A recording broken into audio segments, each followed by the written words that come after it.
All right, let's talk about some attacks then and demonstrate some attacks. We're going to talk about zone transfer attacks, and we're also going to talk about subdomain brute forcing using a word list. Do you have this subdomain? Do you have this subdomain? Do you have this subdomain? Let's go ahead and talk about them. So first of all, we've talked about the SOA. That is the top dog in the DNS servers, the NS servers for a particular registrar. Now, when we go to a DNS server, we only get the IP address we ask for. So if we ask for google.com, we get the IP address of google.com. We don't get any of the subdomains. You have to know the name of the subdomain to ask for that IP address. Many subdomains are hidden. They're in the DNS records if you know how to ask for them, but you can ask the DNS servers to say, hey, give me everything you have on google.com. It doesn't work that way. So for instance, google.com might have hiddenportal.google.com. That could be maybe a less secure login page for vendors, maybe a VPN device that hasn't been updated, or something like staging1.google.com. That might be a staging server where they test code or test new deployments, and it might be on an old server or a forgotten server or an unpatched server because it's not meant for the public. Now, if we can find these hidden subdomains, we have a better chance at doing an ethical hack on that website or doing a penetration test. So let's talk about zone transfer attacks. A zone transfer attack is when I go to that SOA and I say, hey, I'm one of the other name servers, I'm one of your buddies. Go ahead and give me all your records so I can update my files. When we do a zone transfer, we don't have to ask for all the subdomains individually. We just say, give me everything you have on google.com. And if I can convince the SOA that I'm a trusted server, then I can get all the records for that domain and I can have at it. Now, one of the first steps usually is figuring out which of those servers is the source of authority. And there's a couple of ways we can do it. We can use NS lookup. I'm showing you here on screen how to do it. Type ns cyberirishman.com and it shows us our two different name servers. And now I'm going to go type is SOA. Tell me the source of authority for cyberirishman.com, and it goes and it tells me it's ns53 domaincontrol.com. That's the server I need to do a zone transfer and attack on. I can't do it on the other NS servers. The SOA server propagates its records to the other NS servers. This is the target of a zone transfer attack, very popular on every exam I teach. So, zone transfer, we pretend to be another NS server asking to update our records. We ask the SOA, and if the SOA is not properly secured, if there isn't ACLs, access control lists, to say only give that information to these IP address, if there's not further authentication, and the thing coming to my mind here is zero trust, right? If those defenses have not been set up correctly, the server will just give those zone transfer records out. This would honestly be very, very poor management of a DNS server, of a name server, of an SOA. So it's very unlikely to be successful. Hey, but you never know. So we point directly at the SOA and ask for all its records. Now, on any exam question, you're probably going to see this flag AXFR. That just means a zone transfer request. So here's what it might look like using the dig command. Dig. I specify the SOA, not any name server, for the domain, and I'm asking for an AXFR record. You can do it using the host command as well on Linux. Looks a little bit different. It's the -L flag there. And you can do it using NS lookup on Windows or Linux. Query equals AXFR. Again, you have to specify the source of authority. Which one of the name servers are we talking to? And then very popular with our CH Certified Ethical Hacker are DNS Enum and DNS Recon. Also, GoBuster is another good tool for doing this. Again, these should not work, but it is an exam favorite. So Zone Transfer Me is a domain set up for students. You can actually go at it here and test a zone transfer request. But before we do that, let's go ahead and try it against secureninja.com. Now, as you guys probably know, I work extensively with secureninja.com as well as my own consulting company, cyberirishman.com. I do have permission to do this test against secureninja.com. So I'm going to do an NS lookup, type source of authority against secureninja.com. Let's go ahead and run that. It gives us back some results. Yep. The dolly.ns.cloudflare.com. That's the one we want. That's the one we want. So let's go ahead now. And we're going to do a DNS enum. This is a tool in ParrotOS, in Kali Linux. You can download it onto any Linux distribution. And this is a very powerful DNS enumeration tool used by hackers and penetration testers as well. And we're going to go look at that particular server and we're going to do a AXFR request. Now the thing is with DNS enum, it doesn't matter what flags you tend to put in there, it generally does everything anyway. It's going to do a brute force attack against subdomains as well as trying to do a zone transfer attack. So let's let this run. It doesn't always work exactly as expected.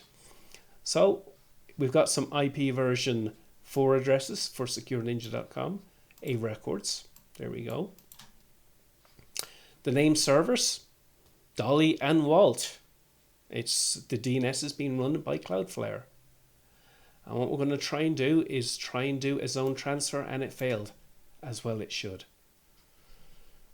And then it's also going to do a brute force attack. It has a file called dns.txt with some very popular subdomain names like portal, like shop, that kind of thing, like login, like vendor login, and it's going to test those to see if we get a result back from the DNS server. It's using the word list dns.txt, and it's going to do a brute force attack against the DNS server. Do you have portal.secureninja.com? Oh yes, I do. Here's the IP address. Goes through its list of different subdomains and tries each one of them one at a time. Let's let that run for a few seconds. Well, it looks like it's found one at least, autodiscover.secureninja.com. It will find more probably, but just whilst we're waiting for that, I talked about this word list dns.txt. Let's go to that directory there, user share DNS enum specified. This is the default word list being used by DNS enum. And let's cat that out. Let's have a look and see what's in there. We can cat that out. We can display the contents of that file. And these are all the subdomains it's looking for. www, www2, survey, student, social economic, server X, secure, secure2, princess, polite, mediator, all these different subdomains. It's going to brute force each one of those. I wonder how many's in there. We can actually check. Let's do a word count and see how many words are in there. Let's do a word count. Lines dns.txt.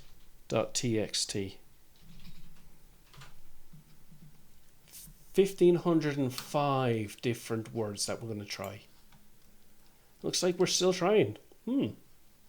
Alright, well that took a moment, and as we can see, our zone transfer absolutely failed. However, we did find some subdomains using that word list of possible subdomains. So we found 4 there. Well, 3. Autodiscover, Portal, and www. It did some other work as well, tried to figure out what ranges Secure Ninja has, and we have IP addresses in those ranges. So, pretty good. Now, this particular demonstration was about zone transfers, and as expected, it completely failed. However, there is a DNS server set up specifically by some kind soul that allows us to test a zone transfer to see if we can make it work. And that zone, anyone is free to use, any kind of a hacking tool or penetration tool just to test their skills. It's called zonetransfer.me. And if we go and we use a tool like DNS Enum and we go to zonetransfer.me, it will actually do a zone transfer. It'll show us some of the name servers for that domain, and it will give us a bunch of information, a whole bunch of stuff that's in the DNS records for that particular domain name. So why don't we give that a go and see if it still works. Zonetransfer.me. So let's go to DNS Enum. Zonetransfer.me and give that a go. Straight away, got the whole thing, no problem at all. Let's see what it looked like. So we ran our command DNS Enum zonetransfer.me. It found the name servers. The actual domain we're looking at is zonetransfer.me. It found some mail servers. Looks like Gmail, Google, is the people that look after the email for this particular domain. And then it tried to get zone transfers. And look at all the stuff I got. Fantastic. So we have a whole bunch of information in there. Stuff that we wouldn't normally be able to get. And as I look through there, is there anything that kind of interests me? Yeah. Zonetransfer.me. That might be an old VPN server. That might be hackable. That might be interesting. We have a www.zonetransfer.me. That might be useful, an old one as well. A testing subdomain, which actually is a CNAME, and it will actually take us to www.zonetransfer.me. They have a staging, which actually goes on to www.sydneyoperahouse.com. So maybe this particular developer was producing a website for sydneyoperahouse.com. Interesting. Anything else here? I see IP version 6 Act now. So we have an IP version 6 address. Some internal servers that have IP version 4 public IP address. Interesting. And an office server that has an internal IP address. An internal server that has a public IP address. Okay, here's the name servers. The internal name servers. Email, IP address, one of the many. DC office, so there's an IP address for the DC office. Here's the Canberra office's IP address.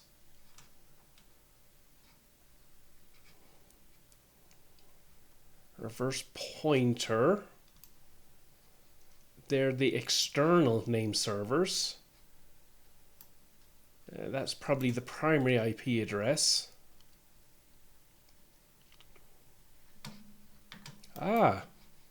There's some SIP information.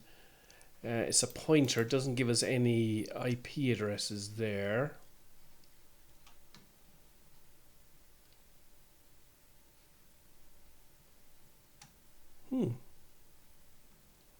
So yeah, some pretty good information. So there is a website. If you want to practice your skills, go ahead and check it out. It's a very good example. Awesome. So that was our zone transfer, successful at the very end, because that DNS server zonetransfer.me has not been set up with security. And you'll notice previous to that, when we went to secureninja.com, we also did some subdomain brute forcing. Let's go back to the subdomain brute forcing. So once again, what are we doing here? You cannot see the IP address of a subdomain unless you know the name of the subdomain, right? Unless you do a zone transfer. Now, there's going to be subdomains with old, forgotten, unpatched servers perhaps. And those are the ones, myself as an ethical hacker, as a pen tester, those are the ones I'm going to put most of my attention. That's the most likely place I'm going to be able to break into a network. How do we brute force these subdomains? We use a word list, as I previously showed you. And there's many out there. The one I showed you is pretty small, 1,500 words. There is word lists with 1,000,000 different subdomain names. Those take a very long time to run. Many of the subdomain brute forcing tools will also uncover the IP blocks. Yes, they may also say, by the way, Google.com, its website is at this IP address, but it bought a block of 256 IP addresses. Why don't you try those ones as well, right? Because often we don't buy one IP address at a time, we'll buy multiple, and we'll put our subdomains and our staging servers on those other IP addresses. So there's another way to possibly find a way into a network using the blocks of IP addresses that somebody has purchased and trying those IP addresses. Now, DNS enum, I've run it against Google.com, kind of, and I got a bunch of information back. So the enum is basically throwing the flag enum, basically throws the flag at that particular domain. And it got me a whole bunch of subdomains. It got me some IP blocks, and obviously it wasn't able to do zone transfer. But these other IP addresses, these might be useful. I'll try every one of those as well. I'll scan them with Nmap and look for open ports. I'll use a -SV flag to figure out if any of those services are vulnerable, and that's where I'm probably going to get into a network, not through the front door. Now let's talk about some other DNS attacks. And these aren't really DNS attacks as such, they're wireless attacks. The evil twin and the rogue access point attacks, I'll describe them now, but DNS can have a part in these. So, great exam question. What is an evil twin? What is a rogue access point? Well, as we can see here, we have our friend. Let me get my pen working again. We have our friend having a cup of coffee, and they're at the coffee shop. Perky Coffee. And the password to the network is Perky. Excellent. They have their network. They have a laptop. They connect to the network. They're good to go. They're going out to the internet. Life is good. But down here, we have somebody who's not so kind. This is an evil twin. Now, as you can see, they have exactly the same SSID as the coffee shop. That makes them an evil twin. Now, if they just had an SSID that said free Wi-Fi, free airport Wi-Fi, Denver airport free Wi-Fi, coffee shop free Wi-Fi, if it didn't have exactly the same name as a known trusted network, it would just be called a rogue access point. It's inviting. That's the difference between the two. Evil twin is a known trusted network that we're impersonating. Now, if our friend over here connects to the evil twin instead, what happens? All the traffic goes through this router. Now, the attacker is no idiot. He's going to then have another connection to the coffee shop and use their internet connection to go out to the world. And what we have now is a way of intercepting the traffic as it comes from our friend through the evil twin to the real coffee shop, to the internet, back again, back through the evil twin, and eventually back to our victim. Now, in this case, our victim does not even know they're using an evil twin because the traffic works fine. They make a request to the internet and they get the response back. Now, if you are not using secure protocols, if you're using HTTP, if you're using FTP, if you're using SMTP, port 25, if you're using POP and IMAP, these ports are 143 and for IMAP, and POP is, oh my goodness, I can't remember POP right at the top of my head. 143 for IMAP. POP 3. Don't remember. These protocols are all in the clear.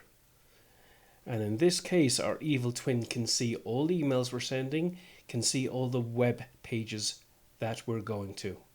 Not only can they see them, they can modify the requests and they can modify the responses.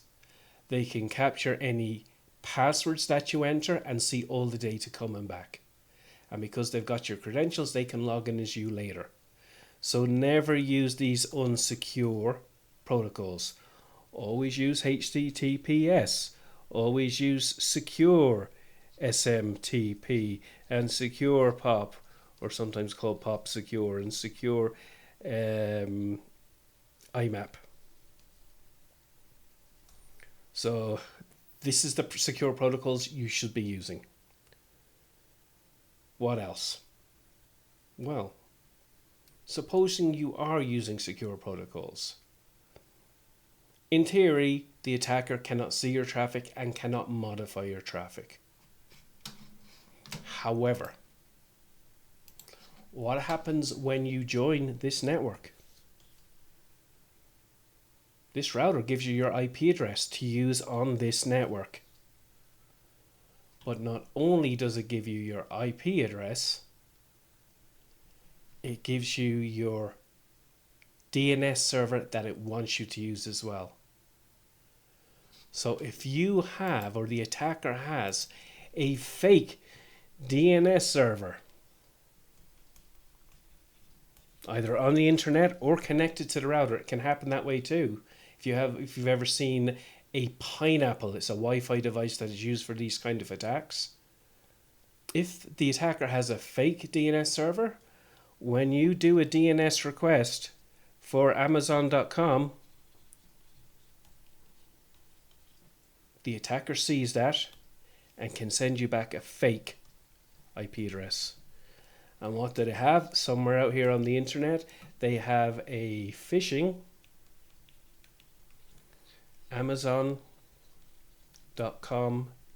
website that looks just like Amazon.com. You enter your credentials and they've got them. So although they're not technically a DNS attack, DNS can be an attack as part of an evil twin or a rogue access point.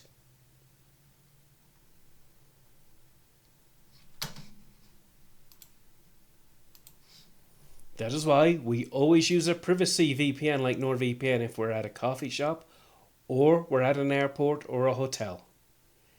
The VPN provider like NordVPN, specifies the DNS service you should be using. It's one of theirs that they trust, and it encrypts all the traffic going through and coming back in a DNS tunnel, in a VPN tunnel to keep all the data secure against eavesdropping and modification. Always use a VPN. Now, one more attack I just wanted to mention because it's on exams. It's called a homograph attack. And a homograph attack is when you have a character in a domain name that isn't part of our normal ASCII character set. So we use UTF 127 or 256, Latin standard characters. A through Z, uppercase, lowercase, numbers and symbols. But the internet also uses an extended character set that Cyrillic letters, Chinese characters, all that kind of stuff. And some of those characters look just like our Latin characters. Now these are called confusables. If to the human eye they look similar. If you look at google.com, if you notice that second O looks just a little bit different. If you replace one of the ASCII Latin character O's with a Cyrillic O, it looks almost the same, but it's different. So if there's a link that you click on and you inspect the link, you right click properties, look at the link, and it looks like google.com, and you don't notice that one of those characters is just a little bit different, when you click on that link or you copy and paste it into your browser's window, you're going to go to a fake website, because that domain, google.com, is registered to a separate IP address from the real Google, and it will have a different IP address, and it will have a fake web page for you to go to. It can be Amazon, it can be Walmart, it can be whatever you like. These confusables are becoming more and more popular with attackers. And then some certificate authorities will actually give you a certificate for that confusable domain name. Looks the same to the human eye. It's completely different when it's converted to ones and zeros. And some of the automated certification authorities will give you a domain certificate that matches that confusable domain. So you'll go to the website, you'll go to the web page, you'll get a nice padlock that shows it's secure, and it looks like there's a valid certificate there for google.com. Keep an eye out for that on the exams.